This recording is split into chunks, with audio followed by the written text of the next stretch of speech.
London airport पर मुख्तलिफ किस्म के मनाजिर थे। कोई आ रहा था तो कोई जा रहा था। बहुत सारे नफूस थे लेकिन कैफियत मुख्तलिफ थी। कोई खुश था तो कोई गमज़दा। लेकिन डॉक्टर मुस्तजाब को ऐसे लग रहा था कि उससे बड़ा दुखी कोई पूरे ज़माने में नहीं है, क्योंकि आज वो पूरे 15 साल बाद पाकिस्तान जा रही थी, वो भी अपने बाप की मैयत लेकर। मैंने बहुत कोशिश की लेकिन मुझे छुट्टी नहीं मिल सकी। डॉक्टर उमैर ने उसकी सूजी हुई आंखों को देखते हुए कहा, आंटी कोशिश कीजिएगा अंकल के 40वें के बाद जल्द वापस आने की। और तुम बहुत बहादुर हो डॉक्टर मुस्तजाब, हिम्मत नहीं हारनी। ये कहते हुए डॉक्टर उमैर ने विक्ट्री का निशान दिया। थैंक यू बेटा, तुमने हमारा बहुत साथ दिया। उन्होंने डॉक्टर उमैर को प्यार किया और आगे बढ़ गई। ठीक है Umair, I will try to come back soon. ये कहते हुए वो आगे बढ़ गई। कोई अपना बिछड़ता है तो ऐसे क्यों लगता है कि हमारी जान भी साथ जा रही है। मुस्तजाब बहुत टूटी हुई लग रही थी। गमज़दा तो तस्लीम बेगम भी बहुत ज्यादा थी, क्योंकि वो अपनी जान से प्यारे शोहर को खो चुकी थी। लेकिन उन्होंने मुस्तजाब को बहुत हौसला दिया। बेटा हौसला करो, अभी तो जिंदगी में बहुत सारी जगहों पर हौसले और हिम्मत का इम्तहान होना है। उनको पता था कि उनके ससुराल वालों ने उनको कभी भी तस्लीम नहीं किया। पता नहीं उन लोगों को देखकर वो क्या रद्द अमल दें। वो अपने रूम में ही अंदर दाखिल हो रही थी कि आने वाले वजूद से टकरा गई, जिस पर उसको शिद्दत से गुस्सा आया। आपको दिखाई नहीं दे रहा क्या, ब्लाइंड है? ये कहकर वो अपनी चीजें जो बैग से गिर गई थी इकट्ठी करने लगी। मिस, मेरे ख्याल से आप अंधी हैं, या आप अपने हवासों में नहीं हैं। ये कहकर उसने अपने ब्लैक ग्लासेस ठीक किए। अंदाज मगरूर था जो मुस्तजाब को बुरी तरह तपा गया। शायद आपको किसी से बात करने की तमीज नहीं है जाहिल इंसान, उसने बड़े बुरे तरीके से कहा, जिस पर मुकाबिल के वजीह चेहरे पर बड़े बड़े असरात पड़े थे। अगर चलने की तमीज ना हो तो फिर पब्लिक प्लेस पर नहीं आते, घर पर ही रहते हैं। उसने टेढ़ी आंखों से देखते हुए कहा, shut up, just shut up, मैं तुम्हारा मुंह तोड़ दूंगी, बदतमीज इंसान। वो बहुत हाइपर हो गई थी। अभी वो चीख रही थी कि तस्लीम बेगम आगे बढ़ी और मुस्तजाब को थाम लिया। आई एम सॉरी बेटा, आप जाएं। वो शर्मिंदा नजर आ रही थी क्योंकि गलती मुस्तजाब की थी। इसको जरा तमीज सिखाएं। ये कहकर वो एक कहर बड़ी निगाह उस पर डालकर आगे बढ़ गया। मामा, आप इससे क्यों सॉरी कर रही थी? मुस्तजाब ने अपनी माँ पर गुस्सा किया। बेटा गलती तुम्हारी है, तुम बेध्यानी में उसके साथ टकराई हो। उन्होंने उसको आराम से समझाया तो वो चुप कर गई। या अल्लाह, ये कैसा ख्वाब देखा है मैंने। मलक अल्लाह दाद ने बहुत बुरा ख्वाब देखा था। उठकर बैठ गए और साथ ही अपने मुलाजिम बख्शू को आवाजें देने लगे। बख्शू 1 मिनट में ही पानी लेकर उनके सराहने खड़ा था, जबकि वो अपने बुरे ख्वाब के बारे में सोच रहे थे। मेरा हुसन, या अल्लाह मेरा हुसन ठीक हो। इतनी सर्दी में भी उनकी पेशानी पर पसीने के नन्हे नन्हे कतरे चमक रहे थे। बख्शू, जो मलक अल्लाह दाद का बड़ा बेटा था, जल्दी जाकर बुला लाया। बाबा क्या हुआ है? उन्होंने तशवीश से बाबा की पेशानी पर हाथ रखा तो उन्होंने आंखें मूंद ली। दिलावर, अब मैं तुम्हें क्या कहूँ, तुम भी मेरी औलाद हो। तुमने हसन के साथ अच्छा नहीं किया। तुम्हारी वजह से मैं हसन की शक्ल को तरस गया हूँ। आपकी तबीयत ठीक नहीं लग रही, मैं डॉक्टर को बुलाता हूँ। ये कहकर वो उनकी बात इग्नोर करके डॉक्टर को फोन करने लगा। मैं तुम्हारा बेसब्री से इंतजार कर रही थी, जैनी ने अदन हैदर के गले लगते हुए बेसब्री से कहा तो वो उसकी बेताबी पर मुस्कुरा उठा। क्या तुम्हारे घर में सब ठीक है? उसने अदन का बैग पकड़ने की कोशिश की लेकिन उसने सहूलत से इनकार कर दिया। सब कुछ ठीक है, और तुम अपना बताओ कैसी हो? मैं पहले ठीक नहीं थी लेकिन तुम्हें देखकर ठीक हो गई हूँ। उसने गाड़ी का दरवाजा खोला, जिस पर अदन ने उसको हैरत से देखा, क्योंकि ऑफिस की गाड़ी भी उसको लेने आई थी। फिर उसने फोन निकाला और ऑफिस की गाड़ी को जाने का कह दिया, क्योंकि वो जानता था कि जेनिफर उसकी जान नहीं छोड़ेगी। अब मैं भी थोड़ी थोड़ी उर्दू सीख रही हूँ, जेनी ने उर्दू में कहा तो वो बेसाख्ता मुस्कुरा दिया। मुझे मीटिंग पर जाना है, प्लीज तुम मुझे वहाँ उतार दो, बाद में मिलते हैं। उसको पता था जेनी ने उसको साथ लेकर जाने की जिद करेगी, लेकिन उसने आगाह करना मुनासिब समझा, जिस पर वो बुरे बुरे बनाने लगी। फिर अदन का फोन बजा और वो बातों में लग गया। I think I will have to learn Urdu, लगता है मुझे उर्दू सीखनी ही पड़ेगी। अदन उसको देखकर सर हिलाकर रह गया, जैसे कह रहा हो तुम्हारा कुछ नहीं हो सकता। अदन हैदर और जेनिफर की मुलाकात आज से 2 साल पहले एक सेमिनार में हुई थी। 6 फीट लंबा कद, खुलता हुआ गंदुमी रंगत, तीखे नकूश वाला अदन हैदर जेनी को पहली ही नजर में भा गया। वो एक सहाफी थी। वो अदन से पाकिस्तान के बारे में बहुत से सवालात पूछती, जिसका वो बड़े अच्छे तरीके से जवाब देता। 3 मुलाकातों के बाद ही जेनी ने उसको बोला कि वो उससे मोहब्बत करने लग गई है। इस पर उसको बड़ी हैरत हुई थी, क्योंकि वो इससे सिर्फ पाकिस्तान का अच्छा इमेज बताने के लिए मुलाकात कर लेता था। उसे नहीं पता था कि ये नीली आंखों वाली खूबसूरत हसीना उस पर दिल हार देगी। बिजनेस के सिलसिले में लंदन में उसका आना जाना लगा ही रहता था। अब वो पूरे 5 माह बाद लंदन आया था और जेनी बड़ी बेसब्री से उसका इंतजार कर रही थी। वो 2 घंटे की मुसाफत तय करके उसे लेने आई थी, इसलिए वो उसके साथ गाड़ी में बैठ गया। वो पाकिस्तान उसका घर देखना चाहती थी, लेकिन अदन ने उसे पाकिस्तान आने से सख्ती से मना कर दिया, क्योंकि वो अपने घर के माहौल को अच्छी तरह जानता था। मिस जायशा, माना कि आप बड़ी अच्छी और हाजिर जवाब रिपोर्टर हैं, लेकिन आपकी इन खूबियों की वजह से आपकी खामियों पर पर्दा नहीं डाला जा सकता। रजवान साहब जो चैनल के मालिक थे, उन्होंने जायशा को फिर तलब कर लिया था। सर, मैंने हकीकत से पर्दा उठाने की कोशिश की है, उसने तहम्मुल से सुनने के बाद कहा, जो कि उसका खासा नहीं था। हकीकत? माई फुट, आपको अच्छी तरह चैनल के रूल्स समझाए हैं, फिर भी आप चैनल को नुकसान पहुंचाने पर तुली हुई हैं।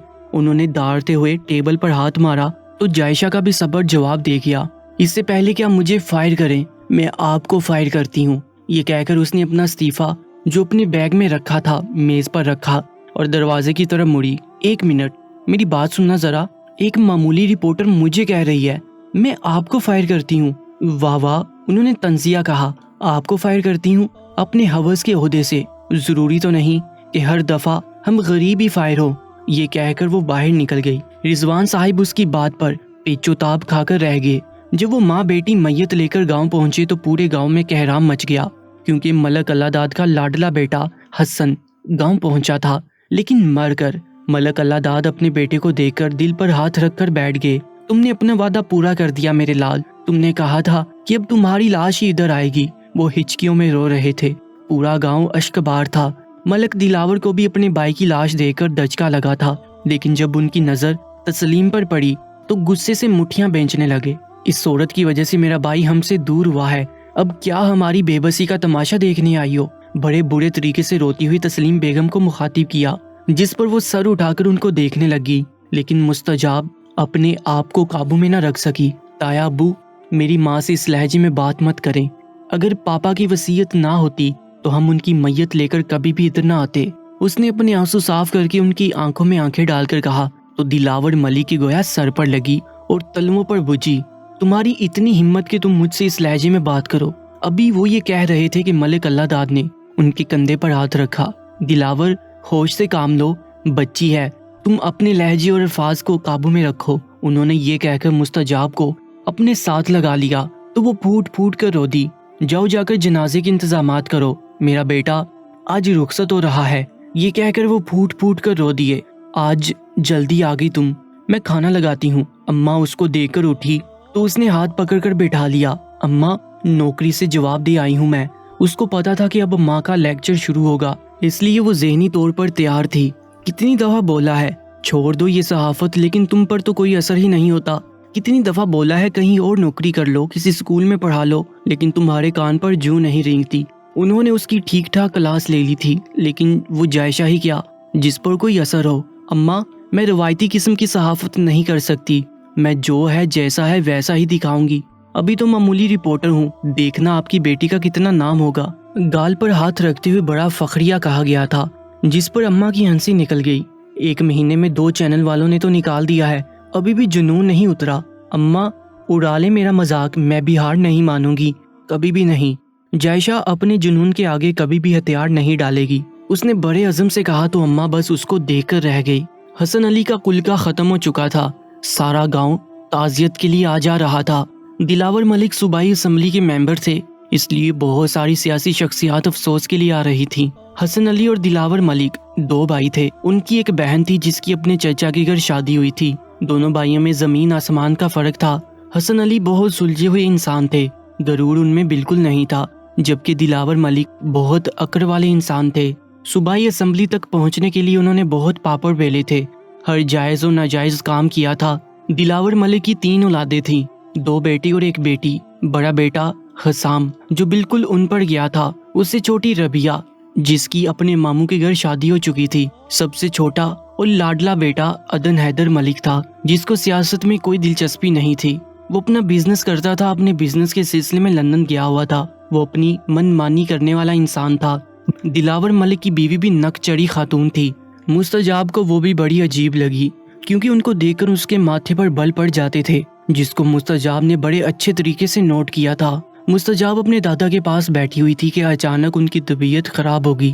دلاور ملک ڈاکٹر کو بلانے لگے تو اس نے منع کر دیا۔ اس نے خود ان کا چیک اپ کیا اور دوائی لکھی، یہ دوائیاں لے کر آؤ اور ان کو ٹائم پر دینا۔ اس نے کاغذ بخشو کو دیتے ہوئے کہا۔ جب وہ اپنے کمرے میں جانے لگی تو انہوں نے اس کو اپنے پاس بٹھا لیا۔ بیٹا کچھ گھڑی میرے پاس بیٹھ جاؤ، تمہیں دیکھ کر ایسے لگتا ہے کہ جیسے حسن میرے پاس آس پاس ہی موجود ہے۔ دادا ابو نے اس کے خوبصورت چہرے کو نظروں میں سموتے ہوئے بڑے پیار سے کہا، پتہ ہے حسن علی ہمارے پورے گاؤں میں بہت ہی خوبصورت تھا، اور میری گڑیا تم بھی اس کی شبیہ ہو۔ گول چہرہ، چمکتی ہوئی پیشانی، ستواں ناک، خوبصورت آنکھیں۔ انہوں نے بے ساختہ نظریں ہٹائیں، مبادا اس کو انہی کی نظر نہ لگ جائے۔ میری گڑیا کو کیسا لگا گاؤں؟ انہوں نے اس کے بالوں پر ہاتھ پھیرتے ہوئے کہا، اچھا ہے لیکن کچھ لوگ عجیب ہیں۔ وہ ایسی ہی تھی، جو محسوس کرتی بتا دیتی۔ تائی اور ربیہ کا چہرہ اس کی آنکھوں کے سامنے گما تھا۔ بیٹا یہ تمہاری اصل ہے، یہ تمہارا بھی اتنا ہی گڑھ ہے جتنا کہ ادھر رہ رہے مکینوں کا ہے، اور اپنا حق کبھی بھی چھوڑنا نہیں چاہیے۔ ملک اللہ دار پتہ نہیں اس کو کیا باور کروانا چاہ رہے تھے۔ چلو آپ آرام کرو، پھر ملتے ہیں۔ انہوں نے اس کی پیشانی پر بوسہ دیتے ہوئے کہا، I have to go جینی، مجھے جانا ہوگا جینی۔ اس نے جینی کی طرف دیکھتے ہوئے کہا، please stay here for few more days، please کچھ دنوں کے لیے رک جاؤ۔ اس کی آنکھوں میں ایک التجا تھی جس کو جانتے ہوئے بھی عدن انجان بن گیا۔ Everyone at home is waiting for me، سب میرا گھر پر انتظار کر رہے ہیں۔ عدن نے سنجیدگی سے کہا، Okay as you wish but try to come back soon، ٹھیک ہے جیسے تمہاری مرضی، لیکن جلد واپس آنے کی کوشش کرنا۔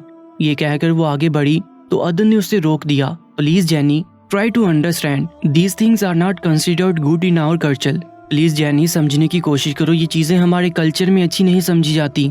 وہ اس کے گلے لگنے کے لیے آگے بڑھی تو اس نے روک دیا، لیکن پھر بھی اس کے گلے لگی اور اس کے گالوں پر پیار کیا۔ Nothing can happen to you، تمہارا کچھ نہیں ہو سکتا۔ یہ کہہ کر وہ باہر نکل گیا اور جینی دیر تک اس کی پشت کو گھورتی رہی۔ کب جا رہے ہیں آپ لوگ واپس؟ وہ دادا کے کمرے سے نکلی تو راشدہ بیگم نے اسے کڑے تیوروں سے گھورتے ہوئے کہا، کیوں آپ کو ہمارے یہاں رہنے سے کوئی مسئلہ ہے؟ اس نے بھی اسی لہجے میں جواب دیا تو راشدہ بیگم نے اسے سر سے لے کر پاؤں تک گھورا۔ تمہیں بڑوں سے بات کرنے کی تمیز نہیں سکھائی؟ شاید تمہاری ماں نے، اپنی طرف سے بڑے تعصب سے کہا گیا۔ میری ماں نے تو بہت کچھ سکھایا ہے مجھے، تبھی تو آج ایک کامیاب ڈاکٹر بنی ہوں، جو کہ اس پورے خاندان میں کوئی بھی نہیں بن سکا۔ اور دوسری بات، جتنا یہ گھر آپ کا ہے اتنا ہی میرا، بلکہ شاید اس سے بھی زیادہ۔ اور کس کی اتنی جرت ہے جو مجھے میرے گھر سے میری مرضی کے بغیر نکالے؟ اتنا کہہ کر وہ ان کا جواب سنے بغیر اپنے کمرے میں چلی گئی۔ توبہ، اتنی لمبی زبان ہے اس لڑکی کی۔ راشدہ بیگم پیچھے سے غصے میں مٹھیاں بینچتی رہ گئی۔ جائشہ آج پھر کسی اور چینل میں انٹرویو دینے گئی جہاں پر اس کو رکھ لیا گیا۔ وہ انٹرویو جہاں بھی دینے جاتی اس کو سلیکٹ کر لیا جاتا، کیونکہ جب بولنے پر آتی تو مقابل کو سانس بھی نہیں لینے دیتی۔ وہ بہت خوش گھر لوٹی اور اماں کو یہ خوشخبری سنائی، جس پر انہوں نے برا سا منہ بنایا۔ پتہ نہیں یہ نوکری کتنے دن چلتی ہے تمہاری؟ اماں ہمیشہ مایوسی کی یہ بات کرتی رہنا، کبھی دعا بھی کر دیا کرو۔ جائشہ کا اس بات پر دل دکھا تھا۔ میری بچی، میں تو ہر وقت تمہاری کامیابی کی دعائیں کرتی رہتی ہوں، اللہ تمہیں کامیاب کرے، بس ذرا اپنے غصے کو قابو میں رکھا کرو۔ انہوں نے پیار سے اسے اپنے ساتھ لگایا۔ عدن حیدر نے کسی کو بھی اپنی آمد کا نہیں بتایا تھا۔ وہ رات کے 12 بجے حویلی پہنچا تو خاموشی نے اس کا استقبال کیا۔ وہ اپنے کمرے میں جا رہا تھا کہ ایک انجان لڑکی کو اپنے سامنے والے کمرے سے نکلتے دیکھ کر حیران ہوا۔ کون ہو تم اور یہاں کیا کر رہی ہو؟ اس نے کہا تو مستجاب نے حیران ہو کر اسے دیکھا اور یاد کرنے لگی۔ پھر اس کو یاد آیا کہ ایئرپورٹ پر ان کی ملاقات ہو چکی تھی۔ تم رات کی اس پہر ہمارے گھر میں کیوں گھسے ہو؟ اس نے مشکوک انداز میں عدن کو دیکھ کر کہا تو وہ غصے سے اسے دیکھنے لگا۔ سفر کی تھکان سے ویسے ہی اس کا سر گھوما ہوا تھا۔ تم ہو کون لڑکی؟ اس نے غصے سے کہا۔ یہ میرا گھر ہے اور تم ادھر کیا کر رہی ہو؟ کہیں چور تو نہیں ہو؟ اس نے اپنے دل میں آئے خیال کا اظہار کیا تو عدن حیدر کو تو گویا پتنگے لگ گئے۔ تمہاری اتنی جرت کہ تم مجھ سے ایسی بات کرو؟ تم تو مجھے ایئرپورٹ پر ہی پاگل لگ رہے تھے، نکلو یہاں سے۔ وہ کڑے تیور لیے اس کی طرف بڑھا۔ ملک اللہ داد شور کی آواز سن کر بیدار ہو چکے تھے، کیونکہ ان کا بھی ساتھ ہی کمرہ تھا۔ عدن پاگل ہو گئے ہو کیا؟ یہ کیا حرکت ہے؟ عدن نے جب غصے سے مستجاب کا ہاتھ پکڑا تو دادا کی آواز پر پیچھے مڑ کر دیکھا، کیونکہ اس سے پہلے دادا نے اس کو اتنے غصے سے کبھی مخاطب نہیں کیا تھا۔ دوستو، اس کہانی کو مکمل دیکھنے کے لیے اسکرین پر دکھنے والی ویڈیو پر کلک کریں۔ آپ کی سپورٹ کا بہت بہت شکریہ۔ اپنا بہت زیادہ خیال رکھیں۔ اللہ نگہبان۔